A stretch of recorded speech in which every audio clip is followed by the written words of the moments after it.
ನಿಮ್ಮ ಹಣ ನಿಮಗಾಗಿ ದುಡಿಯೋದಕ್ಕಿರುವ ಅನೇಕ ಇನ್ವೆಸ್ಟ್ಮೆಂಟ್ ಆಪ್ಷನ್ಸ್ ಬಗ್ಗೆ ತಿಳ್ಕೊಳ್ತಾ ಬಂದಿದ್ದೀರಿ. Stock market, mutual funds, bonds, fixed deposit, ಬೇರೆ ಬೇರೆ ಥರದ ಆಯ್ಕೆಗಳ ಬಗ್ಗೆನೂ ನೀವು ತಿಳ್ಕೊಂಡಿದ್ದೀರಿ. ಇದೇ ಥರ ಇನ್ನಷ್ಟು ಪವರ್ಫುಲ್ ಆಗಿ ನಿಮ್ಮ ಹಣವನ್ನು ಬೆಳೆಸೋದಕ್ಕಿರುವ ಒಂದು ಅವಕಾಶ IPO, ಇನಿಷಿಯಲ್ ಪಬ್ಲಿಕ್ ಆಫರಿಂಗ್.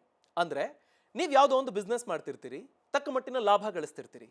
ಆ ಬಿಸ್ನೆಸ್ ಅನ್ನ ಇನ್ನೊಂದು ಹಂತಕ್ಕೆ ಬೆಳೆಸೋದಕ್ಕೆ ನಿಮಗೆ ಏನಾದರೂ ಬಂಡವಾಳ ಸಿಕ್ಬಿಟ್ರೆ ಈಗ ನೀವು ಗಳಿಸ್ತಿರೋ ಲಾಭ ಇನ್ನಷ್ಟು ಹೆಚ್ಚು ಮಾಡೋದಕ್ಕೆ ಸಾಧ್ಯ. ಇನ್ನು ಹೆಚ್ಚಿನ ಮಳಿಗೆಗಳನ್ನು ತೆರೆಯೋದು, ಇನ್ನು ಹೆಚ್ಚಿನ ಸರ್ವಿಸಸ್ ಅನ್ನ ಕೊಡೋದು, ಬಿಸ್ನೆಸ್ ಇಂಪ್ರೂವ್ಮೆಂಟ್ ಮಾಡೋದು, ಇದಕ್ಕೆ ಬಂಡವಾಳ ಬಳಕೆ ಆಗುತ್ತೆ. ಆ ಬಂಡವಾಳದ ಬಳಕೆಯಿಂದಾದ ಇಂಪ್ರೂವ್ಮೆಂಟ್ನಿಂದ ನಿಮ್ಮ ಲಾಭದ ಗಳಿಕೆ ಹೆಚ್ಚಾಗುತ್ತೆ. ಇದನ್ನ ಇನಿಷಿಯಲ್ ಪಬ್ಲಿಕ್ ಆಫರಿಂಗ್ ಅಂತಾರೆ. ಸೊ IPO ಅಂತಂದ್ರೆ ಷೇರುಗಳನ್ನ ಯಾರಾದರೂ ಹೂಡಿಕೆ ಮಾಡೋರಿಗೆ ಕೊಟ್ಟು ಅವರಿಂದ ಬಂಡವಾಳವನ್ನು ಪಡ್ಕೊಳ್ಳೋದು ಅಂತ. ಅದೇ ನಿಮ್ಮಂತಹ ಜನಸಾಮಾನ್ಯರಿಂದ ಬಂಡವಾಳವನ್ನು ಪಡ್ಕೊಂಡ್ರೆ ಅದನ್ನ ಇನಿಷಿಯಲ್ ಪಬ್ಲಿಕ್ ಆಫರಿಂಗ್ ಅಂತಾರೆ. ಈ IPO ಅನ್ನೋದು ಎಷ್ಟು ಪವರ್ಫುಲ್ ಅನ್ನೋದ್ರ ಬಗ್ಗೆ ಒಂದು ಸಣ್ಣ ಉದಾಹರಣೆ ನಿಮಗೆ ಕೊಡ್ತೀನಿ. ರಿಯಲ್ ಕೇಸ್ ಸ್ಟಡಿ ಇದು. 1993ರಲ್ಲಿ ನೀವು 10,000 ರೂಪಾಯಿ ಹೂಡಿಕೆ ಮಾಡಿದ್ರೆ ಈ ಕಂಪನಿನಲ್ಲಿ, ಈಗ ನಿಮ್ಮ ಹತ್ರ 6,40,00,000 ಇರ್ತಿತ್ತು. ಸೊ 29 ವರ್ಷದಲ್ಲಿ ನಿಮ್ಮ 10,000 ರೂಪಾಯಿ 6.5 ಕೋಟಿ ಹತ್ತತ್ರಕ್ಕೆ ಬೆಳ್ಕೊಂಡಿರ್ತಿತ್ತು. ಇಷ್ಟು ಪವರ್ಫುಲ್ ಇನಿಷಿಯಲ್ ಪಬ್ಲಿಕ್ ಆಫರಿಂಗ್ ಅನ್ನೋ ಒಂದು ಆಯ್ಕೆ. ಏನಿದು ಹಾಗಾದ್ರೆ IPO ಅನ್ನೋದು? ಈಗ ಹೂಡಿಕೆ ಮಾಡೋದಕ್ಕೆ ಯಾವುದಾದ್ರೂ ಅವಕಾಶ ಏನಾದರೂ ತೆರೆದುಕೊಂಡಿದ್ಯಾ? ಇದರ ಶಕ್ತಿ ಬಗ್ಗೆ ತಿಳ್ಕೊಳ್ತಾ ಇದು ಇಷ್ಟರ ಮಟ್ಟಿಗೆ ರಿಟರ್ನ್ಸ್ ಕೊಡುತ್ತೆ ಅಂತಂದ್ರೆ ಕೆಲ ಚಾಲೆಂಜಸ್ ಇರಬೇಕಲ್ಲ, ಏನದು? ಈ ಎಲ್ಲದರ ಬಗ್ಗೆ ತಿಳ್ಕೊಳ್ತಾ ಹೋಗೋಣ ಈ ವಿಡಿಯೋದಲ್ಲಿ.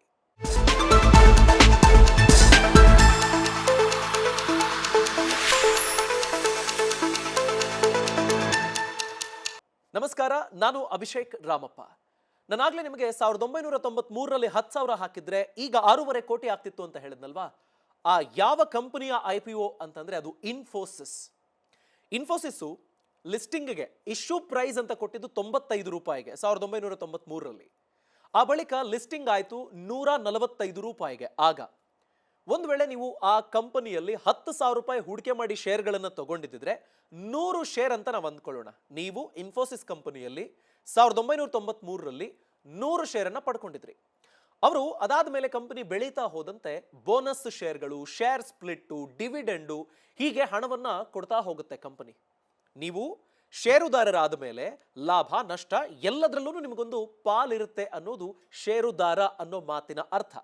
ಸೊ ಈ ಇನ್ಫೋಸಿಸ್ ಕಂಪನಿ 1994ರಲ್ಲಿ 1:1 ಬೋನಸ್ ಶೇರ್ಗಳನ್ನು ಡಿಕ್ಲೇರ್ ಮಾಡ್ತು. ಅಂದರೆ ನಿಮ್ಮ ಬಳಿ ಇರುವ ಶೇರ್ಗಳಿಗೆ ಬೋನಸ್ ಆಗಿ 1:1 ಅಂತ ಅಂದ್ರೆ ನಿಮ್ಮ ಹತ್ರ 1 ಶೇರ್ ಇದೆಯಾ, ಇನ್ನೊಂದು ಶೇರು ಬೋನಸ್ ಆಗಿ ಸಿಗುತ್ತೆ.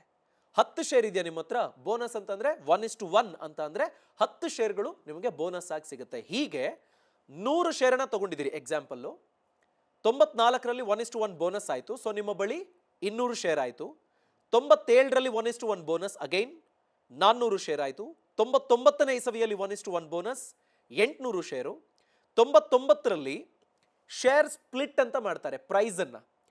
ಆ ಕಾರಣಕ್ಕಾಗಿ 10 ರೂಪಾಯಿ ಇದ್ದಿದ್ದು ಶೇರನ್ನ 5 ರೂಪಾಯಿಯ 2 ಶೇರ್ ಆಗಿ ವಿಂಗಡಣೆ ಮಾಡ್ತು. ಅಗೈನ್ ಅದರಿಂದ 800 ಇದ್ದಿದ್ದು 1,600 ಶೇರ್ಗಳಾಯಿತು. 2004ರಲ್ಲಿ ಇದು ಜಾಕ್ ಪಾಟ್ 3:1 ಅಂತ ಬೋನಸ್ ಶೇರ್ಗಳನ್ನು ಕೊಡ್ತು. ಅಂದ್ರೆ ನಿಮ್ಮ ಬಳಿ ಇರುವ ಪ್ರತಿ 1 ಶೇರಿಗೆ 3 ಶೇರ್ ಎಕ್ಸ್ಟ್ರಾ ಅಂತ. ಸೊ 1,600 ಇದ್ದಿದ್ದು 6,400 ಆಯಿತು. 2006ರಲ್ಲಿ 1:1 12,800 ಶೇರ್ಗಳಾಗ್ತವೆ. 2014ರಲ್ಲಿ 1:1 ಬೋನಸ್ ಶೇರ್ಗಳನ್ನು ಕೊಡ್ತು ಇನ್ಫೋಸಿಸ್, 25,600. ಅಂದ್ರೆ ಇದೊಂದು 2015ರ ಇಸವಿಯವರೆಗೆ ಕ್ಯಾಲ್ಕುಲೇಟ್ ಮಾಡಿರುವಂತಹ ಮಾಹಿತಿಯನ್ನು ನಿಮ್ಮ ಮುಂದೆ ನಾನು ತರ್ತಿದ್ದೀನಿ. ಸೊ ಹೀಗೆ ಈ 2015ರಲ್ಲಿ 1:1 ಏನು ಬೋನಸ್ ಅನ್ನ ಅಗೈನ್ ಕೊಡ್ತಲ್ಲ, ಆ ಕಾರಣಕ್ಕೆ ನೀವು ಆಗ ಪಡ್ಕೊಂಡಿದ್ದ 100 ಶೇರು 51,200 ಶೇರ್ಗಳಾಗಿ ಪರಿವರ್ತನೆ ಆಗಿತ್ತು ಇನ್ಫೋಸಿಸ್ನ ಬೋನಸ್ ಶೇರ್ನ ಕಾರಣಕ್ಕಾಗಿ. ನೀವು ಇನ್ವೆಸ್ಟ್ ಮಾಡಿದ್ದು ಬರೀ 10,000 ರೂಪಾಯಿ. ಈಗ 51,200 ಶೇರು 2015ರ ರೇಟ್ನಂತೆ 1,258 ರೂಪಾಯಿ ಇತ್ತು ಇನ್ಫೋಸಿಸ್ನ ಪ್ರತಿ ಶೇರ್ನ ಬೆಲೆ 2015ರಲ್ಲಿ. ಆ ಲೆಕ್ಕದಲ್ಲಿ 6,44,00,000 ರೂಪಾಯಿಗೆ ನಿಮ್ಮ 10,000 ರೂಪಾಯಿ ಬೆಳ್ಕೊಳ್ಳುತ್ತೆ. ಇದು IPOನ ತಾಕತ್ತು. ಹಾಗಾದ್ರೆ IPO ಅನ್ನೋದನ್ನ ಅಗೈನ್ ಸರಳವಾಗಿ ನಿಮ್ಮ ಬಳಿ ಹೇಳಬೇಕು ಅಂದ್ರೆ, ನನ್ನ ಬಳಿ ಒಂದು ಬಿಸ್ನೆಸ್ ಇದೆ, ಚೆನ್ನಾಗಿ ರನ್ ಆಗ್ತಿದೆ.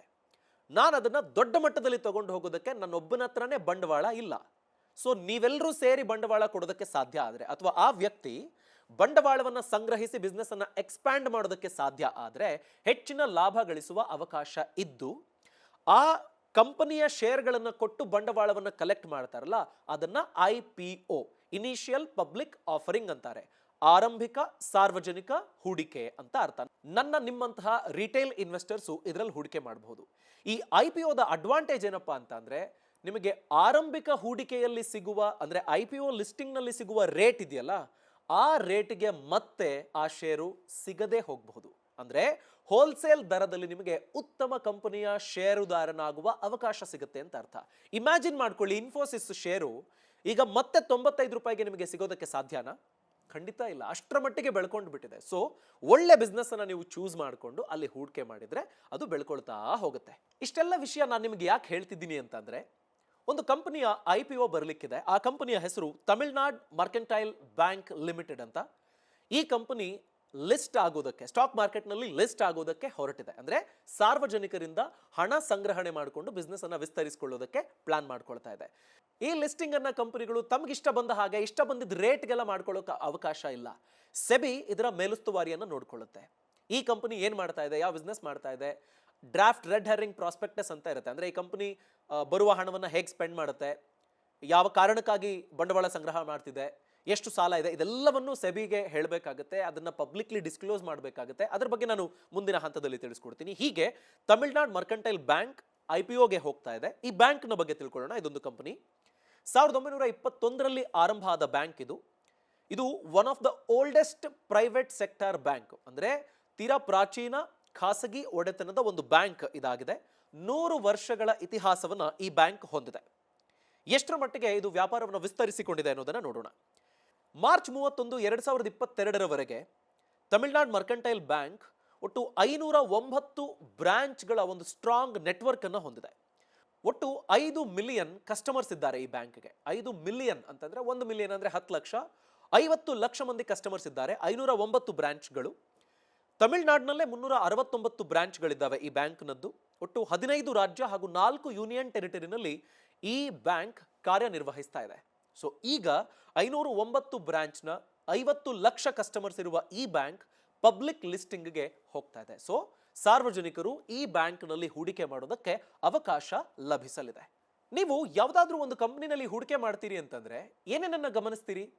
ಈ ಕಂಪನಿ ಲಾಭ ಮಾಡುತ್ತಾ, ಈ ಕಂಪನಿ ಕಳೆದ ಕೆಲ ವರ್ಷಗಳಲ್ಲಿ ಎಷ್ಟು ಲಾಭ ಮಾಡಿದೆ, ಎಷ್ಟು ಸಾಲ ಹೊಂದಿದೆ, ಈ ಕಂಪನಿ ಮೇಲೆ ಕೇಸ್ಗಳೇನಾದ್ರೂ ಇದ್ದಾವ, ಈ ಕಂಪನಿ ವ್ಯವಹಾರ ಕರೆಕ್ಟ್ ಆಗಿದೆಯಾ, ಇದನ್ನೆಲ್ಲ ಯೋಚನೆ ಮಾಡಬೇಕಲ್ವಾ? ಎಷ್ಟೋ ಜನಕ್ಕೆ ಗೊತ್ತಿರೋದಿಲ್ಲ, ಬಟ್ ಮಾಡಬೇಕಾಗುತ್ತೆ. ಬರೀ ಸ್ಟಾಕ್ ಪ್ರೈಸ್ ಅನ್ನ ಅಥವಾ ಅದು ಎಷ್ಟು ಪ್ರೈಸಿಗೆ ಸಿಗ್ತಿದೆ ಅನ್ನೋದನ್ನ ನೋಡಿಕೊಂಡು ನಾವು ಮುಂದುವರಿಬಾರದು. ಇದು ಪ್ರಾಫಿಟಬಲ್ ಅನ್ನೋದನ್ನ ನಾವು ನೋಡ್ಕೊಳ್ಬೇಕಾಗತ್ತೆ. ಸೊ ನಾನು ಆಗ್ಲೇ ಹೇಳ್ತಾ ಇದ್ದೆ, ಈ ಕಂಪನಿ ಲಿಸ್ಟಿಂಗ್ಗೆ ಹೋಗಬೇಕು ಅಂತ ಬಂದಾಗ ಸೆಬಿ ಹತ್ರ ಹೋಗುತ್ತೆ, ತನ್ನ ಮಾಹಿತಿಯನ್ನೆಲ್ಲ ಕೊಡುತ್ತೆ. ಎಲ್ಲ ಮಾಹಿತಿಯನ್ನು ಕೊಡಬೇಕಾಗುತ್ತೆ. ರಿಸ್ಕ್ ಏನು, ಅಡ್ವಾಂಟೇಜಸ್ ಏನು, ಬಿಸ್ನೆಸ್ ಹೇಗಿದೆ, ಎಲ್ಲವನ್ನು ಡಿಸ್ಕ್ಲೋಸ್ ಮಾಡಬೇಕಾಗುತ್ತೆ. ಅದರ ಭಾಗವಾಗಿ ಡ್ರಾಫ್ಟ್ ರೆಡ್ ಹರ್ರಿಂಗ್ ಪ್ರಾಸ್ಪೆಕ್ಟಸ್ DRHP ಅನ್ನೋದನ್ನ ಪಬ್ಲಿಷ್ ಮಾಡುತ್ತೆ. ಅದರಲ್ಲಿ ಈ ಕಂಪನಿಯ ಕಂಪ್ಲೀಟ್ ಜಾತಕ ಸಿಕ್ಕಿಬಿಡುತ್ತೆ. ನೀವು ತಾಳ್ಮೆಯಿಂದ ಒಂದು 400-500 ಪೇಜ್ಗಳದ್ದೆಲ್ಲ ಡ್ರಾಫ್ಟ್ ರೆಡ್ ಹರ್ರಿಂಗ್ ಪ್ರಾಸ್ಪೆಕ್ಟಸ್ ಇರುತ್ತೆ. ಅದರಲ್ಲಿ ನೀವು ಚಾಪ್ಟರ್ ವೈಸ್ ನೀವು ನೋಡ್ಕೊಳ್ಬಹುದು. ಸೊ ಅದನ್ನ ನೀವು ಗಮನಿಸಿದ್ದೆ ಆದ್ರೆ ಈ ಕಂಪನಿಯ ಹಣೆ ಬರಹ ನಿಮಗೆ ಗೊತ್ತಾಗ್ಬಿಡುತ್ತೆ. ಆ ಡ್ರಾಫ್ಟ್ ರೆಡ್ ಹರ್ರಿಂಗ್ ಪ್ರಾಸ್ಪೆಕ್ಟಸ್ ನಲ್ಲಿರುವ ಕೆಲ ಇಂಪಾರ್ಟೆಂಟ್ ಮಾಹಿತಿಯನ್ನ ನಾನು ನಿಮಗೆ ತಿಳಿಸ್ಕೊಡ್ತಾ ಹೋಗ್ತೀನಿ. ಮೊದಲಿಗೆ ಈ ಕಂಪನಿ ಎಷ್ಟರ ಮಟ್ಟಿಗೆ ಲಾಭ ಮಾಡ್ಕೊಳ್ತಿದೆ, ಲಾಭವನ್ನ ಹೇಗೆ ಕಸ್ಟಮರ್ಸ್ಗೆ ಹಂಚ್ತಿದೆ ಅನ್ನೋದ್ರ ಬಗ್ಗೆ ತಿಳ್ಕೊಳ್ಳೋಣ. ಈ ಕಂಪನಿಯ balance sheet, net interest margin, ಇದನ್ನ ಮೊದಲಿಗೆ ನಾವು ಗಮನಿಸೋಣ. ಇದರಲ್ಲಿ ನೋಡಿ ಅನೇಕ ಅಂಶಗಳನ್ನ ಇಲ್ಲಿ ಮೆನ್ಷನ್ ಮಾಡಿದ್ದಾರೆ. ಅಡ್ವಾನ್ಸ್ಗಳು, ಬೇರೆ ಅಸೆಟ್ಗಳೇನಿದ್ದಾವೆ, ಲಯಬಿಲಿಟಿ ಎಷ್ಟಿದೆ, ಅಂದ್ರೆ ಯಾವ ರೀತಿಯಾಗಿ ಜವಾಬ್ದಾರಿಗಳನ್ನು ಹೊಂದಿದೆ ಅಥವಾ ಎಷ್ಟು ಕೋಟಿ ಮೌಲ್ಯದ ಜವಾಬ್ದಾರಿಯನ್ನ ಈ ಕಂಪನಿ ಹೊಂದಿದೆ, ಇದೆಲ್ಲವೂ ಗೊತ್ತಾಗುತ್ತೆ. ಇದರಲ್ಲಿ ನಾವು ಅಲ್ಟಿಮೇಟ್ಲಿ ನೋಡ್ಕೊಳ್ಬೇಕಾಗಿರೋದು ಏನಪ್ಪಾ ಅಂತಂದ್ರೆ ಪ್ರಾಫಿಟ್ ಆಫ್ಟರ್ ಟ್ಯಾಕ್ಸ್ ಎಷ್ಟರ ಮಟ್ಟಿಗೆ ಇದು ಲಾಭದಲ್ಲಿದೆ ಅಥವಾ ಲಾಭ ಮಾಡ್ಕೊಳ್ತಿದೆ ಅನ್ನೋದನ್ನ ನಾವು ನೋಡಬೇಕು. ಬಾಟಮ್ ಲೈನ್ ಅಲ್ಲಿ ಇದೆ 2020 ಮಾರ್ಚ್ 31ರ ಪ್ರಕಾರ 4076 ಮಿಲಿಯನ್ ರೂಪಾಯಿಯಷ್ಟು ಲಾಭ. ಅಂದ್ರೆ 4076 ಮಿಲಿಯನ್ ಅಂದ್ರೆ 407 ಕೋಟಿ ರೂಪಾಯಿ ಲಾಭ ಅಂತ 2020 ಮಾರ್ಚ್ನಲ್ಲಿ. 2020ರಿಂದ 2021ಕ್ಕೆ ಆಲ್ಮೋಸ್ಟ್ 200 ಕೋಟಿ ಲಾಭ ಆಗಿದೆ ಅನ್ನೋದನ್ನ ತೋರಿಸ್ತಿದೆ. ಇನ್ನು 2021ರಿಂದ 22 ಅಂತ ನೋಡ್ಕೊಂಡ್ರೆ 22ರಲ್ಲಿ ಓವರ್ ಆಲ್ ಲಾಭ 8219 ಮಿಲಿಯನ್ ರೂಪಾಯಿ. ಅದು ಕೋಟಿ ಲೆಕ್ಕದಲ್ಲಿ 821 ಕೋಟಿ. ಸೊ 600 ಕೋಟಿ ಇದ್ದಿದ್ದು 820 ಕೋಟಿಗೆ ರೇಸ್ ಆಗಿದೆ. ಆಲ್ಮೋಸ್ಟ್ 220 ಕೋಟಿಯಷ್ಟು ಲಾಭ 2021ರಿಂದ 22ರವರೆಗೆ ಕಲೆಕ್ಟ್ ಆಗಿದೆ ಅನ್ನೋದು ಗೊತ್ತಾಗುತ್ತೆ. ಸೊ ಪ್ರಾಫಿಟ್ ಆಫ್ಟರ್ ಟ್ಯಾಕ್ಸ್ ಅಂತ ನೋಡಿಕೊಂಡ್ರೆ ಕಂಪನಿ ಗ್ರೋತ್ ಆಗ್ತಾ ಇದೆ. ಇದೇ ರೀತಿ ಈ ಕಂಪನಿಯ ಬಿಸ್ನೆಸ್ಗೆ ಸಂಬಂಧಪಟ್ಟ ಅನೇಕ ಮುಖ್ಯ ಅಂಶಗಳನ್ನು ನೀವು ಗಮನಿಸಬಹುದು. ಸಾಲ ಜಾಸ್ತಿ ಆಗ್ತಾ ಇದೆಯಾ, ಬಂಡವಾಳ ಎಷ್ಟಿದೆ, ಎಷ್ಟು ಕ್ಯಾಪಿಟಲ್ ಅನ್ನ ಇವರು ತರ್ತಾ ಇದ್ದಾರೆ, ಕ್ಯಾಪಿಟಲ್ ಇನ್ಫ್ಲೋ ಎಷ್ಟಿದೆ, ಹೀಗೆ ಅನೇಕ ಅಂಶಗಳನ್ನ ನೀವು ಇನ್ ಡೀಟೇಲ್ ನೋಡೋದಕ್ಕೆ ಸಾಧ್ಯ. ಸೊ ಪ್ರಾಫಿಟ್ ಆಫ್ಟರ್ ಟ್ಯಾಕ್ಸ್ ನ ಬಗ್ಗೆ ನಾವು ತಿಳ್ಕೊಂಡಿದ್ದೀವಿ. ಇನ್ನು ಕಂಪನಿ ಲಾಭದಲ್ಲಿದೆ ಅಂತ ಆದಾಗ ಆ ಲಾಭವನ್ನ ಷೇರುದಾರರಿಗೆ ಹಂಚಿದ್ರೆ ಅದನ್ನ ಡಿವಿಡೆಂಡ್ ಅಂತ ಕರೀತಾರೆ. ಸೊ ಆ ಡಿವಿಡೆಂಡ್ ಪಾಲಿಸಿ ಅಂತ ನಾವು ನೋಡ್ಕೊಂಡ್ರೆ ಎಷ್ಟು ಡಿವಿಡೆಂಡ್ ಕೊಡ್ತಿದ್ದಾರೆ ಅನ್ನೋದ್ರ ಬಗ್ಗೆ ನೀವು ಇಲ್ಲಿ ನೋಡಬಹುದು. ಡಿವಿಡೆಂಡ್ ಪರ್ ಈಕ್ವಿಟಿ ಶೇರ್ ಅಂತ ಇಲ್ಲಿದೆ. 2020ರಲ್ಲಿ ಪ್ರತಿ ಶೇರಿಗೆ ₹3.20 ಡಿವಿಡೆಂಡ್ ಆಗಿ ಈ ಕಂಪನಿ ಕೊಟ್ಟಿದೆ. 2021ರಲ್ಲಿ ಕೊಟ್ಟಿಲ್ಲ. ಮೇ ಬಿ ಕರೋನಾ ಕಾರಣಕ್ಕೆ, ಕರೋನಾ ಚಾಲೆಂಜಸ್ ಇತ್ತು, ಆ ಕಾರಣಕ್ಕೆ ಅಂತ ಅಂದ್ಕೊಳ್ಬಹುದು. 2022ರಲ್ಲಿ ಪ್ರತಿ ಶೇರಿಗೆ ₹5, ಅಂದರೆ 2020ರಲ್ಲಿ ಇದ್ದಿದ್ದು ₹3.20, 2022ಕ್ಕೆ ಈಗ ₹5 ಆಗಿದೆ. ಪ್ರೊಜೆಕ್ಟೆಡ್ ಅಂದರೆ 2023ರಲ್ಲಿ ₹10 ಪ್ರತಿ ಶೇರಿಗೆ ಡಿವಿಡೆಂಡ್ ಅನ್ನ ಕೊಡುತ್ತೆ ಈ ಕಂಪನಿ ಅನ್ನೋದ್ರ ಬಗ್ಗೆ ಡ್ರಾಫ್ಟ್ ರೆಡ್ ಹರ್ರಿಂಗ್ ಪ್ರಾಸ್ಪೆಕ್ಟಸ್ ನಲ್ಲಿ ಕಂಪನಿನೇ ಹೇಳ್ಕೊಂಡಿದೆ.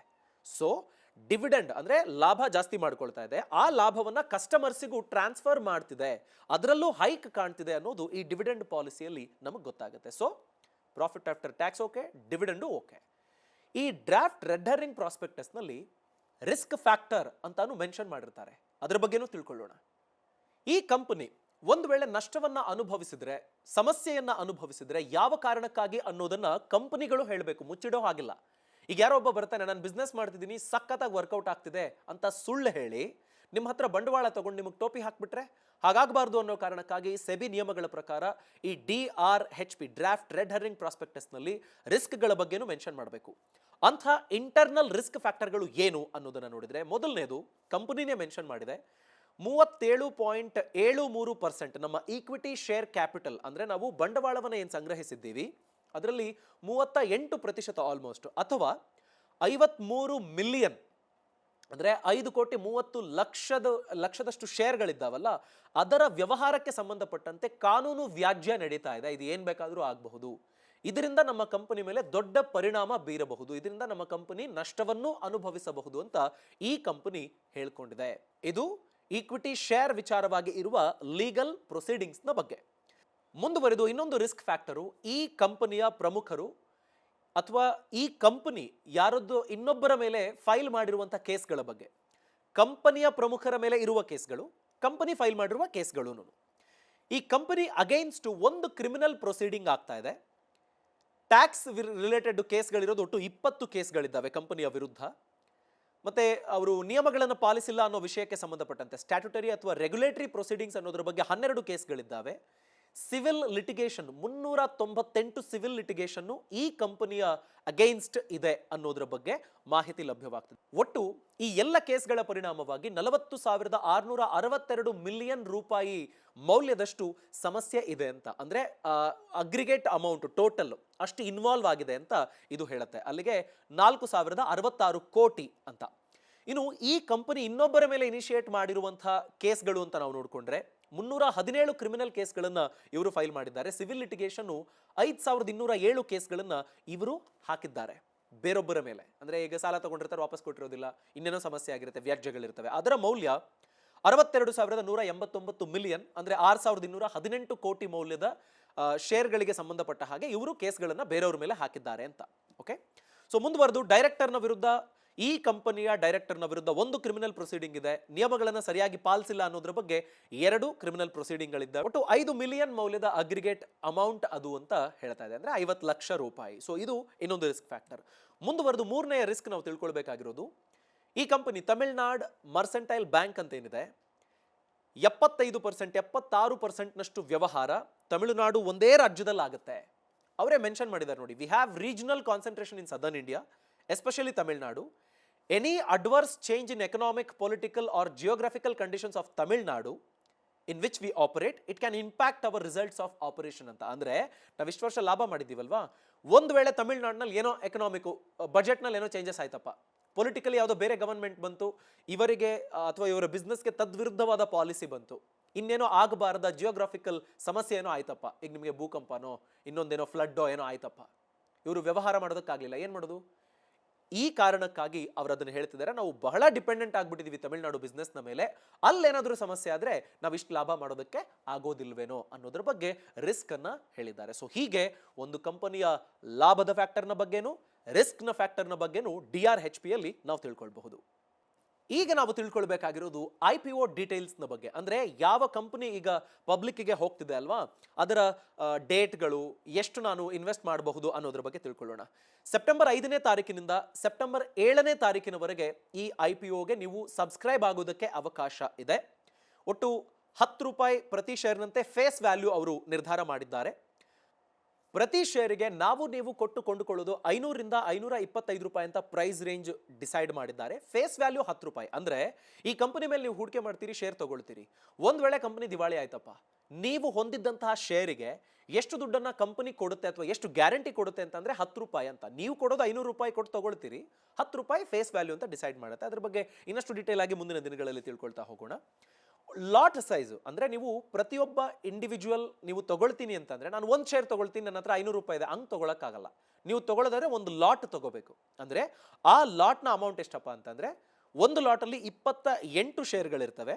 ಅಲ್ಲಿಗೆ ನೀವು 14,700 ರೂಪಾಯಿ ಕೊಟ್ಟು ಕೊಂಡುಕೊಳ್ಬೇಕಾಗತ್ತೆ. ನೀವು ಈ ಕಂಪನಿ IPO ನಲ್ಲಿ ಹೂಡಿಕೆ ಮಾಡಬೇಕು ಅಂದ್ರೆ ಮಿನಿಮಮ್ 14,700 ರೂಪಾಯಿ ನೀವು ಸ್ಪೆಂಡ್ ಮಾಡಬೇಕಾಗತ್ತೆ. ಓಕೆ, ಒಂದು ವೇಳೆ ನಾನು ಇನ್ನೂ ಜಾಸ್ತಿ ಇನ್ವೆಸ್ಟ್ ಮಾಡೋಕೆ ರೆಡಿ ಇದ್ದೀನಿ ಅಂತ ಅಂದ್ರೆ ಈ ರೀತಿ 13 ಲಾಟ್ಗಳನ್ನು ನೀವು ಕೊಂಡುಕೊಳ್ಳಬಹುದು. ಒಂದು ಲಾಟು 28 ಶೇರು 14,700 ರೂಪಾಯಿ. ಈ ರೀತಿ 13 ಲಾಟ್ ನೀವು ಮ್ಯಾಕ್ಸಿಮಮ್ ಕೊಂಡುಕೊಳ್ಬಹುದು. ಓವರ್ ಆಲ್ 364 ಶೇರ್ಗಳು 1,91,100 ರೂಪಾಯಿ ಆಗುತ್ತೆ. ಸೊ ರಿಟೇಲ್ ಇನ್ವೆಸ್ಟರ್ಸ್ಗೆ ಮಿನಿಮಮ್ 14,700 ರೂಪಾಯಿ, ಮ್ಯಾಕ್ಸಿಮಮ್ 1,91,100 ರೂಪಾಯಿ. ಸೊ ಈ ಇವೆಂಟ್ ಡೇಟ್ಗಳನ್ನು ನೋಡ್ತಾ ಹೋಗೋಣ. 5ನೇ ತಾರೀಕು IPO ಓಪನ್ ಆಗುತ್ತೆ. 7ನೇ ತಾರೀಕು 5, 6, 7 ಈ 3 ದಿನ ನೀವು ಸಬ್ಸ್ಕ್ರೈಬ್ ಆಗಬಹುದು. ಕ್ಲೋಸಿಂಗ್ ಡೇಟು ಸೆಪ್ಟೆಂಬರ್ 7ನೇ ತಾರೀಕು. ಬೇಸಿಸ್ ಆಫ್ ಅಲಾಟ್ಮೆಂಟ್ ಅಂದ್ರೆ ನಿಮಗೆ ಶೇರು ಒಂದು ರೀತಿ ಲಕ್ಕಿ ಡಿಪ್ನ ಹಾಗೆ ಸೆಲೆಕ್ಟ್ ಮಾಡಿ ಕೊಡೋದು. ಅಪ್ಲೈ ಮಾಡಿದ ಎಲ್ರಿಗೂ ಸಿಗೋದಿಲ್ಲ. ಈಗ ನಾನು 10 ಶೇರ್ ಕೊಡೋಕೆ ರೆಡಿ ಇದ್ದೀನಿ, 1000 ಜನ ಅಪ್ಲೈ ಮಾಡಿದ್ದಾರೆ. ಸೊ ನಾನು ಆ 1000 ಜನದಲ್ಲಿ 10 ಜನಕ್ಕೆ ಮಾತ್ರನೇ ಕೊಡೋಕೆ ಸಾಧ್ಯ. ಸೊ ಹೀಗೆ ಅಲಾಟ್ಮೆಂಟು ಸೆಪ್ಟೆಂಬರ್ 12ನೇ ತಾರೀಕು ಆಗುತ್ತೆ. ಇನಿಷಿಯೇಷನ್ ಆಫ್ ರೀಫಂಡ್ಸ್ ಅಂದ್ರೆ ನೀವು ಈ IPOಗೆ ಅಪ್ಲೈ ಮಾಡಿದ ತಕ್ಷಣಕ್ಕೆ ನಿಮ್ಮ ಬ್ಯಾಂಕ್ ಅಕೌಂಟ್ನಲ್ಲಿರುವಂತಹ ಆ ಮೊತ್ತ ಲಾಕ್ ಆಗಿಬಿಡುತ್ತೆ. ಓಕೆನಾ, ನಿಮ್ಗೆ ಅಲಾಟ್ ಆಗಿಲ್ಲ ಅಂತಂದ್ರೆ ಅದು ರೀಫಂಡ್ ಆಗುತ್ತೆ. ಸೊ ರೀಫಂಡ್ ಆಗೋದು ಸೆಪ್ಟೆಂಬರ್ 13ನೇ ತಾರೀಕು. Credit of shares to demat, ನಿಮಗೆ ಕ್ರೆಡಿಟ್ ಆಗಿದೆಯಾ ಇಲ್ವಾ, ನಿಮಗೆ ಅಲಾಟ್ಮೆಂಟ್ ಆಗಿದೆಯಾ ಇಲ್ವಾ ಅನ್ನೋದು ನಿಮಗೆ ಸೆಪ್ಟೆಂಬರ್ 14ನೇ ತಾರೀಕು ಗೊತ್ತಾಗ್ಬಿಡುತ್ತೆ. ಸೆಪ್ಟೆಂಬರ್ 15ನೇ ತಾರೀಕು ಈ ಕಂಪನಿ ಲಿಸ್ಟ್ ಆಗುತ್ತೆ. ಅಂದ್ರೆ ನಿಮಗೆ ಸ್ಟಾಕ್ ಮಾರ್ಕೆಟ್ನಲ್ಲಿ ಇದರ ವ್ಯವಹಾರ ಆರಂಭ ಆಗುತ್ತೆ. ಸೊ ಇದು ಡೇಟು ಅಂಡ್ ಇವೆಂಟ್ಗಳು. ಈಗ ನೀವು ಡಿಸೈಡ್ ಮಾಡಬೇಕಾಗಿರೋದು ಏನಪ್ಪಾ ಅಂತ ಅಂದ್ರೆ, ಈ ಬ್ಯಾಂಕ್ನ ಮೇಲೆ, ಇದರ ವ್ಯವಹಾರದ ಮೇಲೆ ನಿಮಗೆ ವಿಶ್ವಾಸ ಇದ್ರೆ, ಈ ಕಂಪನಿ ಸಾರ್ವಜನಿಕರಿಂದ ಬಂಡವಾಳವನ್ನು ಸಂಗ್ರಹಿಸುತ್ತಿರುವ ಈ ಹೊತ್ತಿನಲ್ಲಿ ನಿಮ್ಮ ಹಣವನ್ನು ನೀವು ಹೂಡಿಕೆ ಮಾಡಬಹುದು. ಎಷ್ಟೋ ಕಂಪನಿಗಳಿದ್ದಾವೆ. ನಿಮಗೆ ಡಿಮಾರ್ಟ್ ಅನ್ನೋ ಕಂಪನಿಯ ಇತಿಹಾಸವನ್ನು ನೀವು ಓದ್ತಾ ನೋಡಿ. 2016-17ರಲ್ಲಿ ಮೇ ಬಿ ಅದು ಲಿಸ್ಟ್ ಆದ ಸಂದರ್ಭ 280-300 ರೂಪಾಯಿ ಇತ್ತು ಒಂದು ಶೇರು. ಈಗ 5,000 ಹತ್ತತ್ರ ತಲುಪಿತ್ತದು.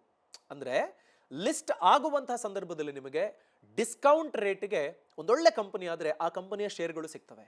ಅದಾದ ಮೇಲೆ ಯಾವತ್ತೂ ನಿಮಗೆ ಆ ರೇಟ್ಗೆ ಸಿಗದೆ ಹೋಗುವಂಥ ಪರಿಸ್ಥಿತಿ ಇರಬಹುದು. ಹೀಗೆ ನೀವು ಡಿಸೈಡ್ ಮಾಡಿ ಚೆನ್ನಾಗಿ ಓದಿ ಆ ಕಂಪನಿಯ ಬಗ್ಗೆ, ಡ್ರಾಫ್ಟ್ ರೆಡ್ ಹರ್ರಿಂಗ್ ಪ್ರಾಸ್ಪೆಕ್ಟಸ್ನಲ್ಲಿರುವ ಎಲ್ಲ ಅಂಶವನ್ನು ಗಮನಿಸಿ ಡಿಸಿಷನ್ ಅನ್ನ ಕೈಗೊಳ್ಳಿ. ಈ ವಿಡಿಯೋದಲ್ಲಿ ನಾವು ಡಿಸ್ಕಸ್ ಮಾಡಿರುವ ಎಲ್ಲ ಅಂಶಗಳೂ ಎಜುಕೇಶನ್ ಪರ್ಪಸ್ಸಿಗೆ ಮಾತ್ರ. ಸೊ ನೀವು ಓಕೆ ನಾನು 10,000 ರೂಪಾಯಿ ಹಾಕ್ಬಿಟ್ರೆ ಇಷ್ಟ ಆಗ್ಬಿಡುತ್ತೆ, ಇಷ್ಟು ಗ್ಯಾರಂಟಿ ರಿಟರ್ನ್ಸ್, ಆ ಥರ ಯಾರೂ ಗ್ಯಾರಂಟಿ ಕೊಡೋದಿಲ್ಲ ಸ್ಟಾಕ್ ಮಾರ್ಕೆಟ್ನಲ್ಲಿ. ಸೊ ಆ ಕಾರಣಕ್ಕೆ ನೀವು ಕಂಪನಿಯ IPOನಲ್ಲಿ ಭಾಗಿದಾರರ ಆಗಬೇಕಾ ಬೇಡವಾ ಅನ್ನೋ ಎಲ್ಲದರ ಬಗ್ಗೆ ನೀವೇ ಪರ್ಸನಲಿ ತುಂಬಾ ಸ್ಟಡಿ ಮಾಡಿ ಆ ಬಳಿಕ ಡಿಸಿಷನ್ ಕೈಗೊಳ್ಳಿ. ಅನೇಕ ಕಂಪನಿಗಳು ಈ ರೀತಿ ಲಿಸ್ಟ್ ಆಗ್ತಾ ಇರ್ತವೆ. ಆ ಕಾರಣಕ್ಕೆ ಅಯ್ಯೋ ಈಗ ಬಿಟ್ಬಿಟ್ರೆ ಮತ್ತೆ ಚಾನ್ಸಸ್ ಸಿಗೋದಿಲ್ವೇನೋ ಅಂತೆಲ್ಲ ಆತಂಕ ಪಡುವ ಅವಶ್ಯಕತೆ ಇಲ್ಲ. ತಾಳ್ಮೆಯಿಂದ ಕಲೀರಿ, ಕಲಿತು ಹೂಡಿಕೆ ಮಾಡಬೇಕಾ ಬೇಡವಾ ಅನ್ನೋ ಡಿಸಿಷನ್ ಕೈಗೊಳ್ಳಿ. ಕಮೆಂಟ್ ಮಾಡಿ ನಿಮಗೆ ಇನ್ನು ಯಾವೆಲ್ಲ ಪ್ರಮುಖ ವಿಚಾರಗಳ ಬಗ್ಗೆ IPO ರಿಲೇಟೆಡ್ ಅಥವಾ ಇನ್ವೆಸ್ಟ್ಮೆಂಟ್ ರಿಲೇಟೆಡ್ ತಿಳ್ಕೊಳ್ಬೇಕು ಅಂತ ನಮ್ಮ ಕೈಲಾದಷ್ಟು ಪ್ರಾಪರ್ ಸ್ಟಡಿಯನ್ನ ಮಾಡಿ ನಿಮ್ಮ ಮುಂದೆ ಆ ಮಾಹಿತಿಯನ್ನು ತರೋ ಪ್ರಯತ್ನವನ್ನ ನಾವು ಮಾಡ್ತೀವಿ. ಇಷ್ಟ ಆಗಿದ್ರೆ ಈ ಮಾಹಿತಿ ದಯಮಾಡಿ ಲೈಕ್ ಮಾಡಿ, ಯೂಟ್ಯೂಬಿಗೆ ತಿಳಿಸ್ಕೊಡಿ ಈ ಮಾಹಿತಿ ನಿಮಗಿಷ್ಟ ಆಯ್ತು ಅನ್ನೋದನ್ನ. ಹಾಗೇನೆ ನೋಡಿದವರು ಸುಮ್ಮನಾಗೋ ಬದಲಿಗೆ ಯಾರಿಗೆ ಈ ಮಾಹಿತಿಯ ಅವಶ್ಯಕತೆ ಇದೆ ಅಂಥವರಿಗೆ ಈ ವಿಡಿಯೋದ ಲಿಂಕ್ ಅನ್ನು ಫಾರ್ವರ್ಡ್ ಮಾಡೋ ಮುಖೇನ ನೀವು ಸೇರಿ ರಾಜ್ಯದ ಪ್ರತಿ ಮನೆಗೆ ಹಣಕಾಸು ಸಾಕ್ಷರತೆಯನ್ನು ತಲುಪಿಸೋ ಪ್ರಯತ್ನ ಆಸ್ ಎ ಟೀಮ್ ಮಾಡೋದಕ್ಕೆ ಸಾಧ್ಯ. ನಮಸ್ಕಾರ.